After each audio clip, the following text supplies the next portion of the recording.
Want to make a podcast? Spotify's got a platform that lets you make one super easily, then distribute it everywhere and even earn money, all in one place for free. It's called Spotify for Podcasters, and here's how it works. Spotify for Podcasters lets you record and edit podcasts right from your phone or computer, so no matter what your setup is like, you can start creating today. Then, you can distribute your podcast to Spotify and everywhere else podcasts are heard. Video podcasts are also available on Spotify. With Spotify for Podcasters, you can earn money in a variety of ways, including ads and podcast subscriptions. And best of all, it's totally free with no catch. Ever since I discovered Spotify for Podcasters, I feel like I've been having a lot more connection with my listeners through the Q&As and polls. I highly recommend you give it a try. Download the Spotify for Podcasters app or go to www.spotify.com/podcasters to get started.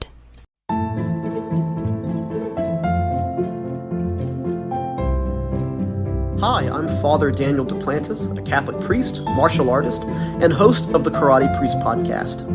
Have you ever wondered what the church teaches about different topics? Are you a martial arts enthusiast or just someone who wants to learn more about martial arts? I'd like to invite you to join me and many guests on my podcast as we cover topics of faith, everyday living, and martial arts on the Karate Priest podcast.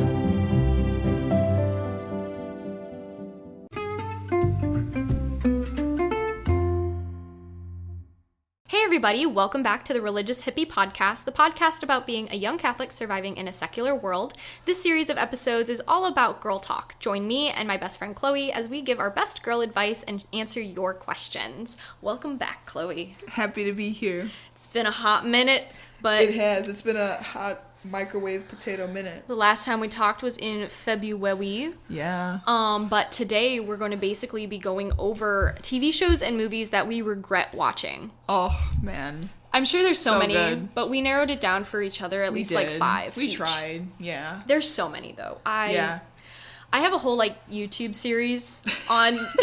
So many degenerative things that are out there in the world. I've just watched so many things that I'm like, wow, I really shouldn't have watched that as a teenager. Myself to that, yeah, but as a teen, you're in different groups, you're in peer pressure and stuff. Totally. But why don't we do our stupid, confessing and blessing first? Do you want to go first? Yeah. So I guess I'll just start off with the confession related to the theme of today, which is... I literally watched Wolf of Wall Street. Oh, baby. Wait, what's it about? There's nothing else to say. It's about a con artist named... I'm going to, butcher this. Some of you guys are going to know the legitimate story, but it's by Jordan Belfort. And he was a con artist, essentially, that scammed a lot of people in the stock market. Wow. And millions of people. What was bad about it? Oh my gosh, the sexual content was through the roof.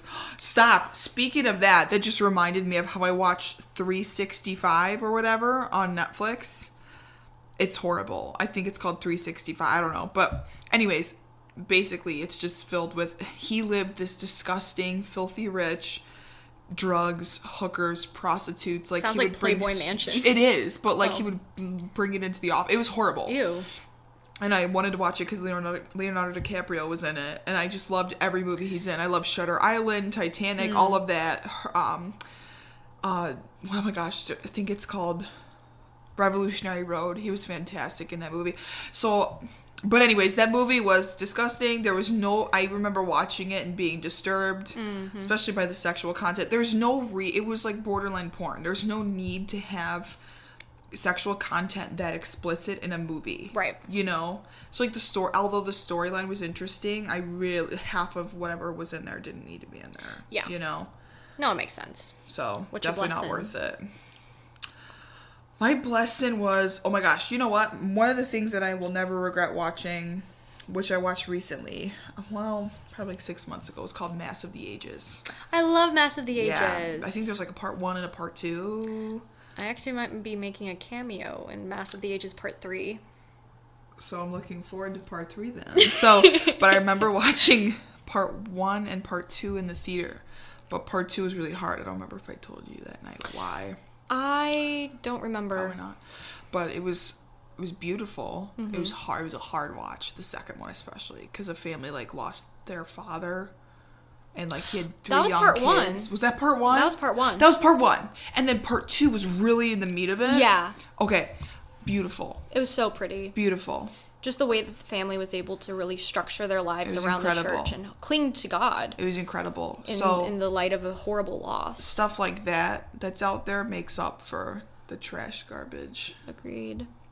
Yeah. So that's the tea.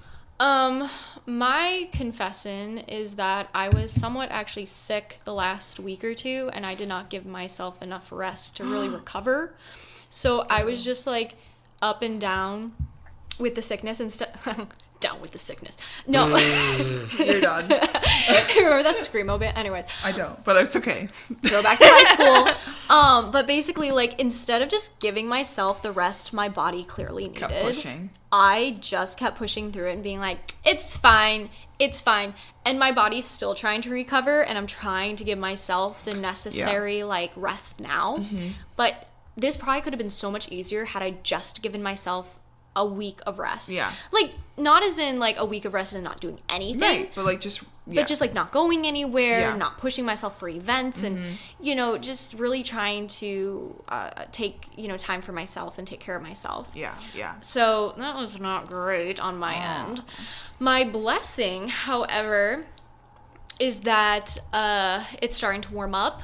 Yeah, I know. Bit. The days are getting, like, I mean, at 4:30 today, it was still light out. Yeah. That's I was nice. so excited. Helps your seasonal depression. Oh, the seasonal depression has been really, actually not too bad this year. Yeah. You know, last year I think it was a lot worse because I was in a bad relationship. I was just felt stuck in overall, I was just stuck. Just bad. So this year I'm in a good relationship. The ministry's going a lot of places. It's just been really great overall. Yeah. But yesterday I was really able to kind of just get out and explore and be in nature because it was sunny and nice. And so nice. The snow's melted. It makes a big difference. It's so different. And people are like, especially the people in the South, they texted me. They're just like, it's 40 degrees. And I'm like, it's better than negative 20, sweetie. Right. It's like, did you ever think geographically that the temperatures are fluctuating? You know, like that's a real, I mean, yeah. And necessarily, like, I don't like the cold. Mm-hmm. But I also don't mind it as long as it's not like a sharp cold that hits you in the face. Like a dry cold. Oh, I know. Yeah. I know. Where it's like sharp and it feels like needles going into your face. Oh, yeah. And that's when it's like really Alaskan. cold. Yeah. But if it's like the temperature we have right now, it's probably like 35, 40 degrees. Nice. It's a nice cold. Yes. But I also think because the humidity is nice. Yeah. And so it kind of keeps it a little bit warmer. Yeah. But it's not like knives in your face cold. It's the kind of cold where if you bundled up, you were by a fire, it would still be enjoyable. You wouldn't be miserable because like you feel like the point of your nose is gonna fall off, you know, from frostbite. It's like fall cold. Yeah, which is nice. Like deep fall cold. Mm-hmm. Yeah, agreed. 100%. And I always say that like Chicago goes through like 4 phases of seasons. Yeah, it's spring. And then it's summer, fall, winter, fall, spring. Yeah. No, it's true. Like there's no such thing as like a nice tree. Like there's no full winter to spring. Yeah. It's like it goes winter, fall. It's hilarious. Yeah, it's true. It's true. Like even April, it could feel like October. And sometimes it snows in April. 100%. I hope not. In 2017, it snowed like a day before my birthday, and then the weekend we had like... That's crazy. I hope not. Wow. Well, the weekend we had my party and everything, it was like 77 degrees. That's awesome. And we were able to have like a bonfire and everything. I love that. Anyways. But yeah. The chicken was really good. I did too. So let's get into the nitty gritty of this. So the first one we have, I think was on yours, was the Vampire Diaries. And this is for both of us. Oh, there it is. I know we've talked about the Vampire Diaries before. Diaries of Vampire, because of the fact that we just like making fun of it and we think it's really funny. But it has a lot of explicit content, a lot of grooming, a lot of just inappropriate things. Yeah, it does. It really does. So what are some specific things about Vampire Diaries for you that specifically hit you the wrong way? Oh, man. Well, I'll be upfront. I would, like, it was very entertaining in high school. I watched it, like, I think definitely junior, senior year. It was definitely entertaining. The thing is, though, the thing that hits me the most in retrospect when it comes to the negative aspect is the fact that it sucked up so much time when I honestly should have been spending time with my family. Like, of course, I knew that the intimate scenes were inappropriate. And all the witchcraft. The witchcraft was real. I knew that the witchcraft was bad. Like, I would have never been like, oh, I'm gonna recreate this spell, you know, to LOL. like, I want to be Bonnie who gets like beat raise up. my grandma from the dead or whatever. Yeah, like, I'm good, thanks. yeah. So it was more so just I spent so much time in bed just watching it. Yeah. You know, when in reality I could have been up spending time with my family and I didn't. Yeah. That's all.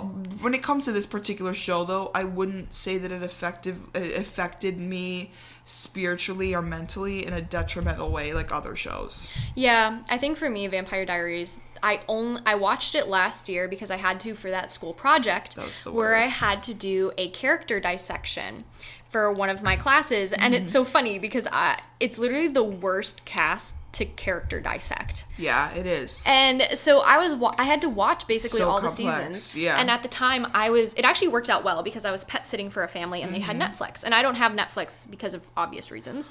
So I was able to watch basically all the seasons of the Vampire Diaries. I ended up skipping like 4 and 6 because I was like, I just want to know so what. repetitive though. Like, it's just, I'm done. Yeah. After a while. Yeah. And I don't know how it really impacted me. I think I was struggling with getting sick as well because I got sick after that. And I usually get sick twice a year and I break out in hives because of stress, because I don't take care of myself, as I mentioned earlier in this podcast. Yeah. So, basically, it just kind of made me feel very lethargic, like very lazy. Like I didn't want to do anything. I just wanted to know what happened next. Right. It was very like dark and gloomy, and it kind of fed into like this angsty teenager side of me that I'd forgotten about because, you know, like between the ages of 13, probably like 14 and 18, I went through this phase of like hardcore metal, rock, My Chemical Romance, dark makeup, dark clothes. It changes your brain totally. Yeah, getting submerged in that world because the beats the hertz, right? The energy. I hate calling it energy, but it's literally energy true, though. It's coming true. off of music and real. TV shows can affect your mental health. It affects your brain waves. Yeah. Yeah. And it can actually cause a mental health epidemic. And people don't realize that the music they listen to can affect their mental health. Yeah. And so when I became like 19, I came back into my faith. I really started kind of getting rid of things that impacted my mental health poorly. Yeah. Now, if like a My Chemical Romance song comes on, do I still listen to it? Yes, of course, because it's nostalgic to me. Yeah. But am I going to put on the whole, you know, Bulletproof Heart playlist? Laying in your bed looking at the ceiling. Just being the black eyeliner streaming down my face. It's not a phase, Mom. It is a phase. It is a phase, kids. So I am a well-rounded Catholic woman now. Yeah. You'll get through it. Yeah.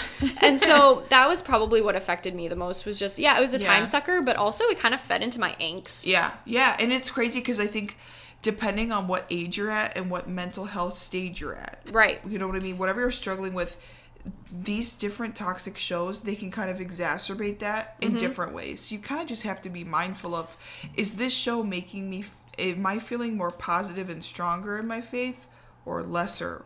Right. You know, and it's like you have to just pay attention, be careful, and moderation. Here's the problem: these shows are designed to be addictive.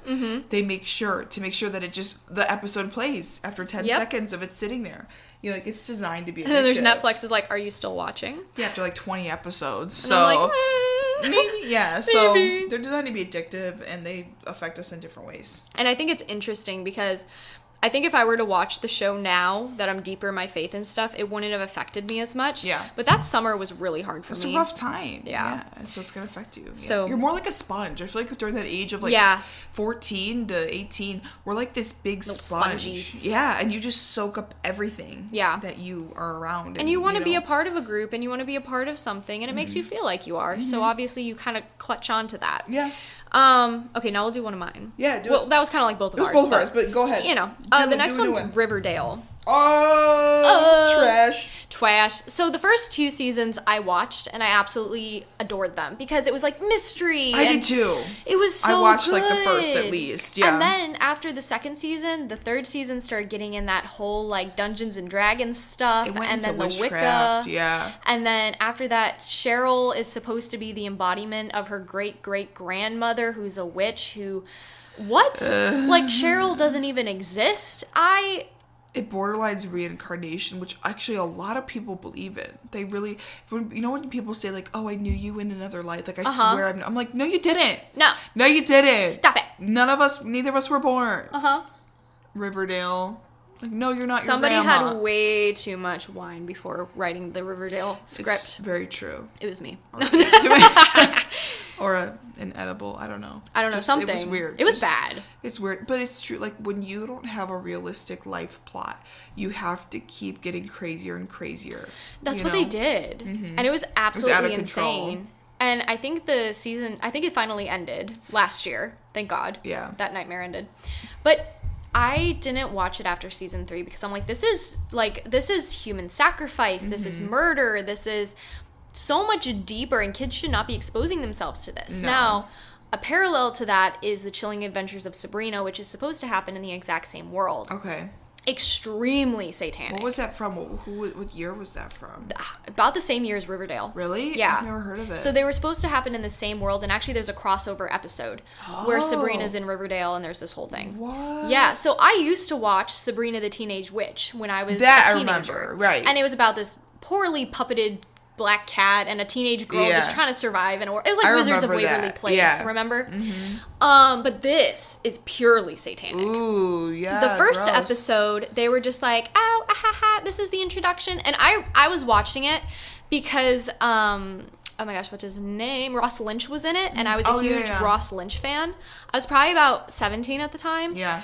And I was really into Ross Lynch. And so I was like, I'm going to watch it because he's in it. His name's Harvey. Ooh. No offense to anyone named Harvey out there, but... Right, but like, pick a different one, though. Yeah. So, anyways, so I watched it, and the first episode was like, okay, whatever, this is fine. Yeah. But she has like this gay black uncle or something. Of course. And guess what his name is? Steve Harvey. No. Sorry, that was so bad.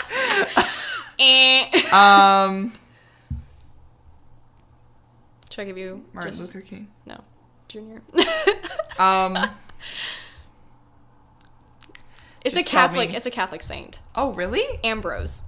Really? Mm-hmm.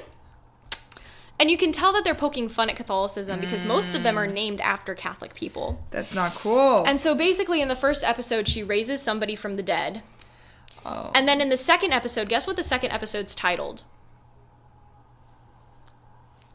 Catholicism. No. Oh. The Black Baptism. Oh. So after that, they weren't even trying to hide it. Now, I still watched it because at the time I was not in my faith. And I was like, I'm used to this stuff already. Right. Whatever. You're desensitized, yeah. But it scarred me, actually. Ew. Because it was so vulgar. So demonic. And they had like this ritual, basically. And if you're really sensitive to this stuff, cover your ears. I'm going to try and be as... Or just like turn the volume down, Yeah, I'm trying to be as like... What, is this like sexually inappropriate or kind of? Oh, okay. But just in a sense of like they have this ritual and they have to pick like a mate, basically. It's disgusting. And then the mate has to hunt her down in the woods. And that's so gross. Ew. I'm trying not to get into detail because I don't want you guys to. It's but okay, just don't. It's just disgusting. Yeah. And after that, I was like, this is actually like borderline grooming and rape 100%. and stuff. And I'm not okay with that. Ew. Yeah. So... No.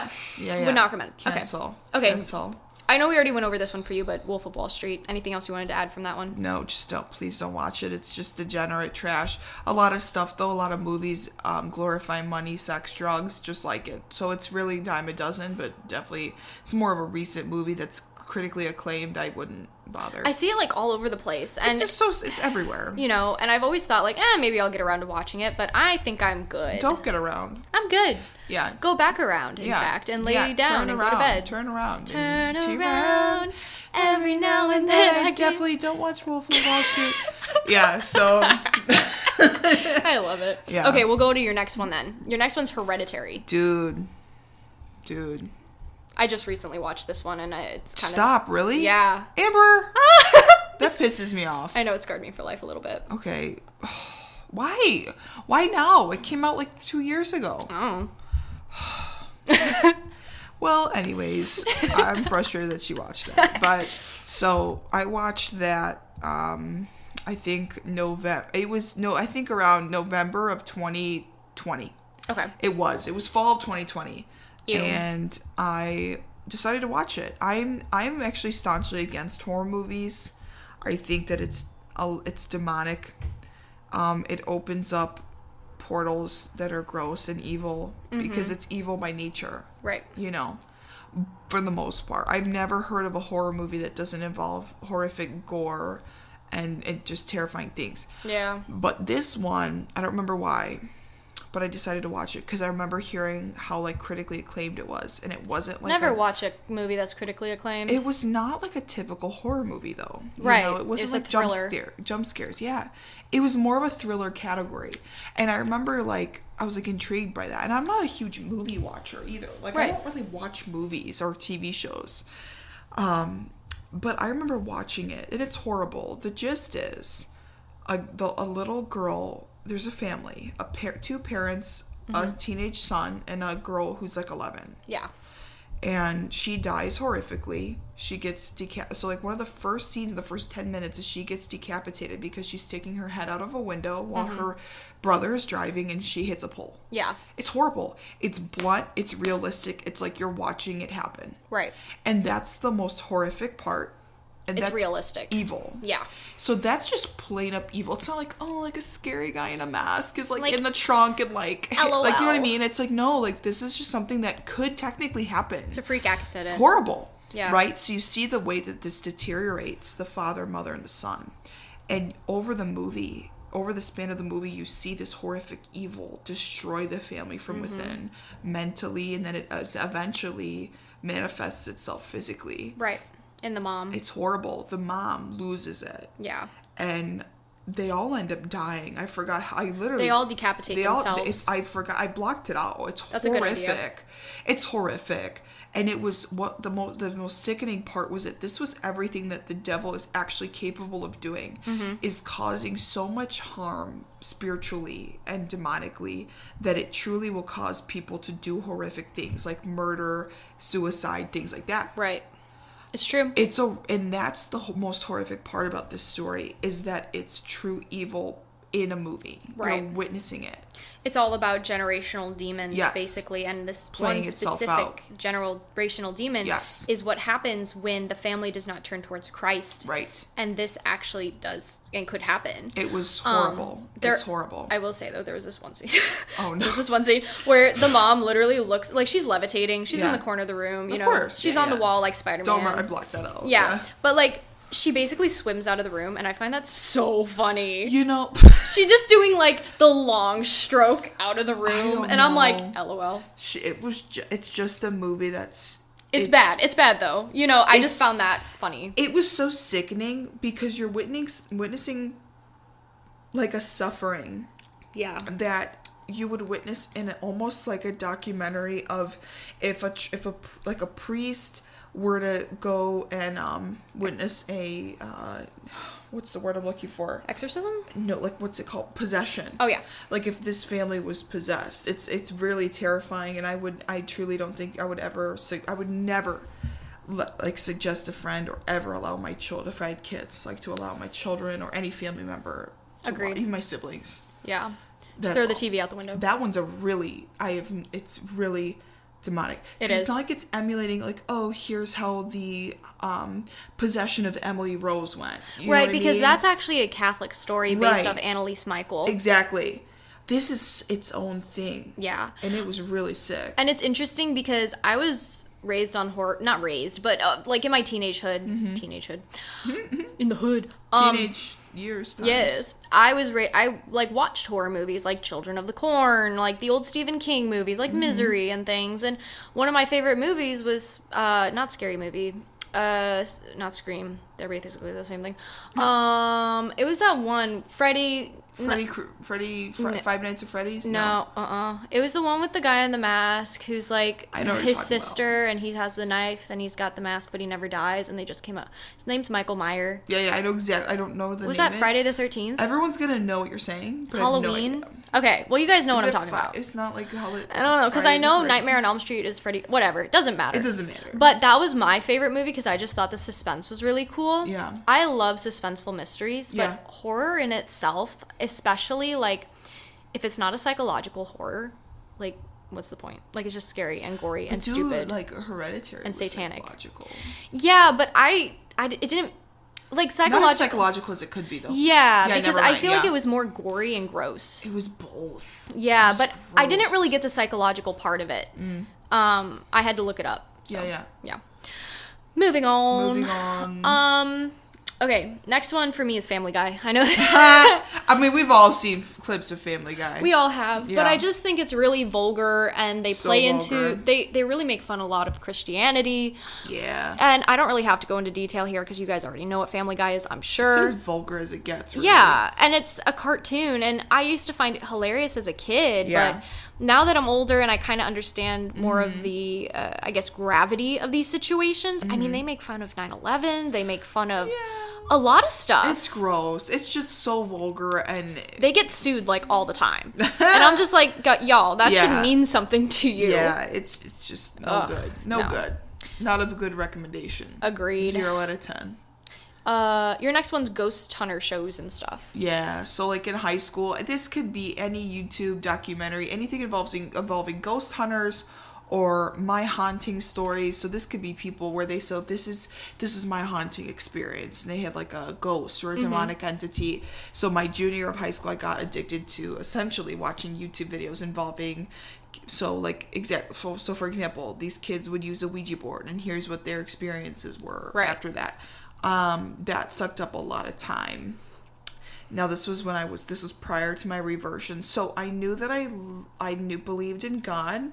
I loved him. I was not following the Catholic faith though, and I knew that this stuff was evil, but I was that intrinsic curiosity was taking over. Right. What like it was soaking up my time and my energy, when in reality it should have been towards mass, Curiosity and developing killed the my cat. faith. Yeah, like it was a time waster, and it began like my interest in the demonic trumped my interest in God. Right. That's my point. And it lasted for several years. I was more interested in learning about the evil side, not following it, but learning about it. Right.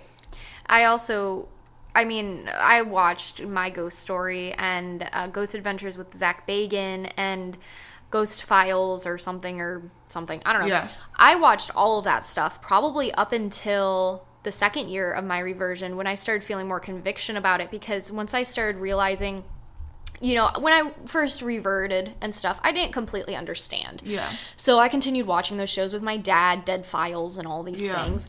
But then once I started getting more into like the spiritual side of the faith and not just the surface level of relationship with God, I realized how detrimental this is and how demonic it can be, because our TVs can really be a portal to the demonic. It's true. Right. So we have to be careful about that effect. Yeah. Yeah. So I totally get that. You've got James Bond here with Sean Connery. Oh my on your gosh. list, so let's touch on that. I cannot stand the Sean Connery James Bonds. I've never seen it. It's so bad. Yeah. It's so bad. He hits women. Gross. There's so many like semi-nude scenes, up close shots of women's bodies. Yeah. It's just sexualized perverted, and misogynistic, and the way that he just treats women, like he shakes them and he hits them. Oh. It really kind of scarred me. Yeah. Because I was in an abusive relationship. 2 of them actually physically, and then one mentally abusive relationship when I was a lot younger. And the physical abusive relationships, one was when I was like 16. The other one was that like for 3 months last 2 years ago now? Year and a half ago? I don't know. For 3 months. Yeah. And that guy moved away, which was great, but it really kind of just triggered me, and I just was not okay with it. And even if like you didn't have past experiences like that, that stuff just shouldn't be in movies. Right. It's gross. And I know that it was an older movie because those were some of the first James Bonds to ever come out, so they were more set in like the 1960s. Yeah. I 70s? Will say, like, if they're portraying abuse in a negative light, meaning like in a positive they're insinuating that's wrong, that's different, right, but not glorified like this he's the hero. He hit the woman, and then he roofied her, put her in his Jeep, and then shook her awake, and then kissed her without her consent. Sounds like an adventure to me. Wow. Just kidding. 10 out of 10. Yeah. No. I did not. Hello. You know what? That darn ringer. It's all good, though. It's all good. It happens. Okay. Your last one? Euphoria. Ooh. I'm sure a lot of you have heard about this. I've never seen it, but I know Zendaya's Thank God. in it. Yeah. So Euphoria is the epitome of what is wrong, what has gone wrong with our generation. Facts. I watched it the summer of 2020. It glorifies, and I actually, again, I used to not think this. So essentially it's about a young girl, Rue, who is addicted to drugs. Okay. But she struggles a lot with mental health and just dealing with high school and the loss of, I think, her father. Okay. And her friends. So she falls in love with this girl named Rue, who's a transgender. Oh. You know, her friends deal with their own issues. Like, one of her friends deals with a really overly sexual, abusive relationship with, like, the top football player. Oh, no. That girl's best friend is struggling with trying to find a good guy that she loves. She gets pregnant, gets an abortion. It's truly... And then this other girl is insecure, so she turns to men online and, like, sells her body.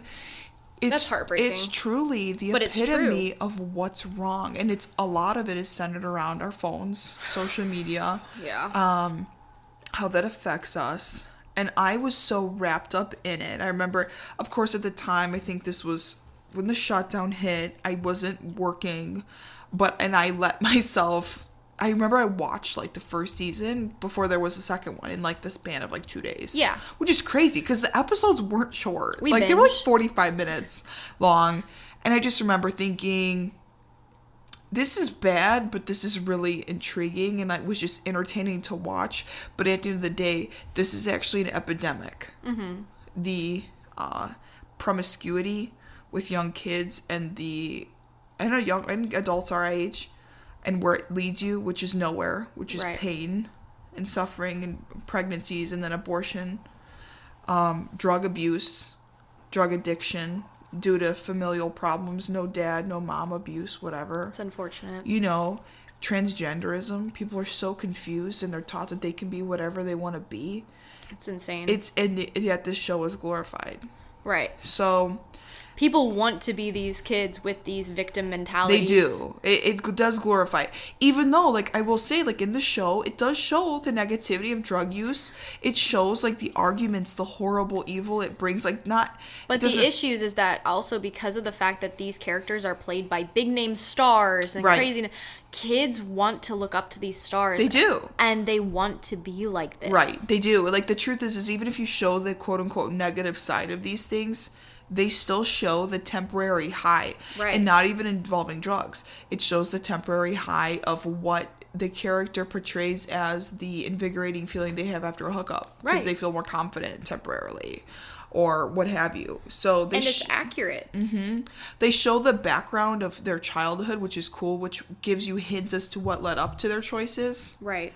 But at the end of the day, no teenager should be watching a show like that, period. Not even an adult, not even to a be young honest. adult. It was it was not productive. It didn't bring me closer to my faith. It added just confusion because it's just sad. You know what I mean? Mm-hmm. It's a time sucker. Yeah. And that's what most TV is meant to be. It's supposed to sedate us because it's supposed to distract us. Yeah, distract us. Mm-hmm. So my last one was an older one. I haven't watched it since I was probably about 15.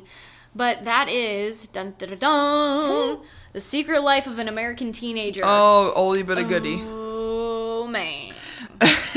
There is so much chaos packed into this show.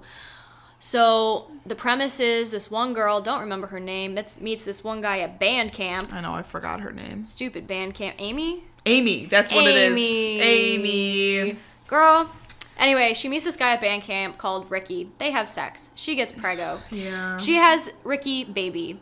And then she meets this other guy. But then he decides... He's like a nice guy. Yeah, he's a nice guy. A nice guy. Nice. So he marries Amy to take care of the baby. Well, Amy has an affair with Ricky. And then Ricky's girlfriend gets pregnant with Amy's now husband to get back at Amy for getting back with Ricky. And then there's something with her best friends. They go to an abortion clinic, but they don't actually go through with it. And then this other girl ends up having a baby. The point is, These kids are 14 and 15. Dude, and we all know, though, and in these shows, they hire actors 18, 19, 20. Yeah, but the other thing is that I don't necessarily believe that when they start in these shows, they were of age. I truly believe that the main character, the girl, at least had to have been... She might have been 17. 17. Yeah, 100%. She was still a minor. Right. And it's unfortunate because we still see certain characters in these shows, you know, who are minors... doing vulgar things. Yeah. I mean, we see little like Cuties. Remember the movie Cuties that came out back in like 2017? Who's in it? It's about little girls who twerk and yes, use I do remember content. it. Yes, and I remember. I think I got shut down very quickly. Well, that's what got Netflix canceled back in like 2019, I remember that. 2020. I remember that. It was disgusting. Yeah. And so, it was like that. It's like these little, they're like, oh, well, you know, they're just acting. I'm like, these little characters had to go up and twerk in front of a camera crew. Disgusting. And in front of all these people. Yeah. It's child pedophilia. Yeah, it's disgusting. And anyways, so I don't believe that all of these characters were of age when, or, you know, legal age when they were in these. And they never showed anything explicit. Yeah. But they definitely implied it. It was gross, even from the little clips. Right, but this is Secret Life of an American Teenager. Yeah. This is teaching kids, oh, it's okay to keep secrets from your parents. Just the title alone. Yeah. Yeah. And in a way, I'm like, well, maybe it'll scare teenagers out of having sex. Totally did not. But did it? Because we have like a teenage pregnancy epidemic right now. It used to be that, but now it's an abortion epidemic. Oh, though. that's right. It's just, you know, that's even worse. It's truly an abortion epidemic, because you know what those shows teach you is that pregnancy is the worst thing that could ever happen to you. Which is so sad. It teaches children and young women to be scared and ashamed. If pregnancy happens, no matter what the circumstances, I wish that they were encouraged to embrace it. Me too. And you know what I mean, as a blessing. Even if it's not in ideal circumstances. Which is why they need people like us to tell them that you'll be fine. Right. Versus those shows, though. I mean, innately, they're like, we'll keep it a secret. Exactly. You know? Like, what the heck, bro? Crazy. Absolutely. So now we're going to read what you guys said you guys regret watching. Everything that was ever on MTV. That's so true, though. I didn't think about that. Do you know what this one is? I don't know what that is. Oh, my gosh. Okay, I'm going to butcher the name. Borgias or Borgia? Stop. Okay, so I actually watched this show. It's Borgias. I actually did watch this show. And I could be wrong, but I'm pretty sure it's about a royal family. And it's about a princess and it's a whole dynamic. I think it's set in England. The storyline itself is actually very beautiful and can be followed well. It just I remember the sexual scenes were so explicit. Yeah. There was a lot of messed up stuff. And it was so dramatic that it's just ridiculous. Come on, man. I think that's what I'm talking about. Forgive me, Ad Dextera, but I'm pretty sure that it was, I think it was, the main character had long, beautiful brown hair, and she fell in love with this blonde guy, and it was very dramatic, but I remember the relationships were really icky. Oh, wait, I think I kind of know what you're talking about. Do you know what I'm talking about? I think so. I've never seen it, but I think I know. I'm going to look it up right now. Okay. We're going to Google, babies. I literally feel like I've watched this. Yep. Okay. It's exactly... Let me see. Wait, no. I'm wrong. No. I'm wrong. I'm totally wrong. Is that a bishop or a cardinal? It looks like he's dressed like one. I'm sorry. I was incorrect. I've never seen this show. Well, the more you know. The more you know. We have Euphoria. Hey, we just talked about that. Prometheus. This person said Outlander. I think you know what? It's a lot of vulgar I have some stuff. words about Outlander. I think it's beautifully shot. The cinematography is amazing. The acting is incredible. However, there's vulgarity by nature. So much, though. A lot. Just like there actually was a lot of vulgarity back then. The thing, though, is that it is rooted in magic. Oh, so there's like time travel involved. Oh, who knew? There are sex scenes. I will say, as stupid as this sounds, they were actually done tastefully, in my opinion. That's just my opinion. Yeah. Do I think that those kinds of sex scenes should be in shows? No. There's no need, but they were done tastefully, in my opinion. Compared to what's out there. Yeah. I think it's a good show. It got weird towards the end, but I think it's a good show. It's thoughtfully put together compared to others. Yeah. I don't think I've ever seen it. So it's not your thing. It would be your thing. Probably not. I think my dad watched it though. Okay. Riverdale. We've been new. Vampire Diaries, look at that. Vampire Diaries. We got Chilling Adventures of Sabrina, The Nun, and Evil, which is a TV show. The Nun's horrible. Game of Thrones. Dude, Game of Thrones, I know for a fact, is so overtly sexual and perverted. It's just, and the violence is pretty violent. It's unmatched. Yeah. Yeah. It's insane. Gross. HBO Gossip Girl remake. Never watched. I can't. Yeah, I don't have a thing. The Last of Us. I've never seen that either.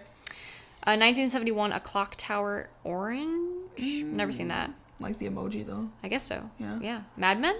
Nope, never seen it. Oh, Supernatural. I know that one. Do you? That one's pretty satanic. I mean, that's kind of in the title, so yeah, it's about two brothers who hunt demons, but, like, one of them goes to hell and comes back and has the mark of Cain. I've seen, like, commercials it's for it. pretty messed up. American Horror Story. Oh, you know what? I remember watching a few episodes of American Horror Story. It's really messed up. It was explicit. It's disgusting. It's really gross. If Lady Gaga's in it, you know it's bad. Stranger Things season 4 specifically. Yeah. I never got into it. I thought it was so stupid. I really liked it. Season 1, season 2, and season 3. But season 4 I didn't watch because I'm like, this is stupid. We're done. Yeah. How I Met Your Mother. Never watched it. I'm not really... I think it's kind of like Friends. I think it's just kind of vulgar and explicit in some areas. I don't know. I haven't really watched any of it. Yeah. Series of Unfortunate Events was just way too depressing. That could be it. I mean, I don't think I ever regretted watching it. Never seen it. But it definitely... I watched it as a kid. Uh-huh. And it was definitely sad, but I don't think it impacted me that much. Like alter you. I get it. It is very sad. Oh, Shameless. That's funny that's brought in. I watched that on and off in high school, and it's pretty vulgar. Really? It's a family in Chicago. Oh. And this older sister of, like, I think 1, 2, 3, 4, like, I think 5 siblings. One's like a baby. Has to take over because the mother's an alcoholic drug addict. That's crazy. The dad's an absolutely full-blown alcoholic and isn't active, so she takes over the family. But it's really dysfunctional. A lot of drugs, sex, messed up situations involved. It kind of glorifies, like, ratchet behavior. That's crazy. It's a lot. It's not something kids should not be watching, period. I watched Revenge for a while, and it was really good. But then it got repetitive, and I was like, I'm done. Yeah. But Revenge doesn't really have any of that in it, which was nice. Yeah. Jane the Virgin, I watched, and it was awful. It's just bad. It's just a bad show. It's not so even bad. entertaining. No. Yeah. Joker, I never really... It depends on which one. It depends on which one, right. I mean, I saw the one with Joaquin Phoenix. Is that his name? Hugh Ledger? No, it's Joaquin Phoenix. Are you going to Google it? He played the most recent one. Hold on. Is there a new one out? Please hold. Is there a new one? This was from 2020 or 2021. Ugh. Why can't they stop while they're ahead? It didn't even pull up an actor. Wow. Paul Walker. Rest in peace. Yeah, it's him. Joaquin Phoenix. So I watched the one with Joaquin Phoenix. Very depressing, very sad. Good acting, but it was really messed up. Oh. So I hate when I don't like when people glorified, like, the Avengers. Yeah. Can we not? It's so old at this point. Also, y'all who are, like, cosplaying as Avengers, I'm sorry, but that's very childish. Cosplaying in anything. Yes. Please. We're adults. Unless you're, like, 15 or 16 and under, please. Like... Even if you're 15, you're not a dog. Okay, but here's the thing I also realized is that people make a lot of money off of cosplay. People make a lot of money off of being prostitutes also. And that's the tea. I'm not saying they're equivalent. I'm just saying. You know. We all dress up to do a job. Mobsters What job are you dressing for? We're just vibing. It's 10:30. It's been a long day. It's a weeknight. It's 10:20, it's a Tuesday night. What are we doing? We're sitting on the floor with a charcuterie board. Oh, that rhymed. Oh, we should write a song. We're on the floor. Okay, and so that's a on that charcuterie board. She started singing about a cheese board. So we're going to actually end this now for your sake. God bless you all. Bye, guys. Bye. We love you. We love you. Bye.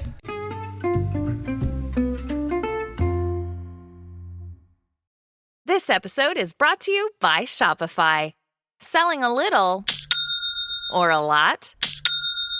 Do your thing however you cha-ching with Shopify, the global commerce platform that helps you sell at every stage of your business. Shopify helps you turn browsers into buyers with the internet's best converting checkout. 36% better on average compared to other leading commerce platforms. Get a $1 per month trial period at shopify.com/offer23.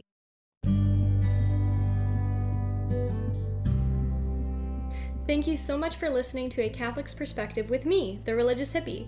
Make sure to visit my official website at thereligioushippie.com, and while you're there, be sure to sign up for my newsletter to keep up to date with my latest news and offerings. You can also find me on virtually any social media site as The Religious Hippie. Thanks for listening.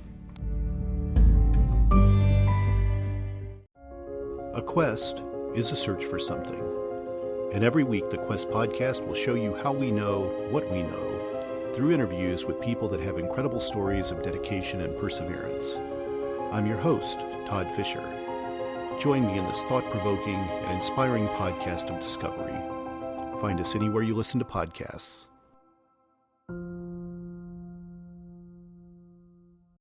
Tis the season to shine with H&M. Discover the holiday collection and find fashionable pieces for your wardrobe or for under the tree. Get inspired and dazzle with this year's glam. From tuxedo styles, bow detailed pieces, impressive prints, and more. From unforgettable looks to unforgettable gifts. With fashion finds to home decor, find it all at H&M. Treat your loved ones and yourself this season. Shop in-store or at hm.com.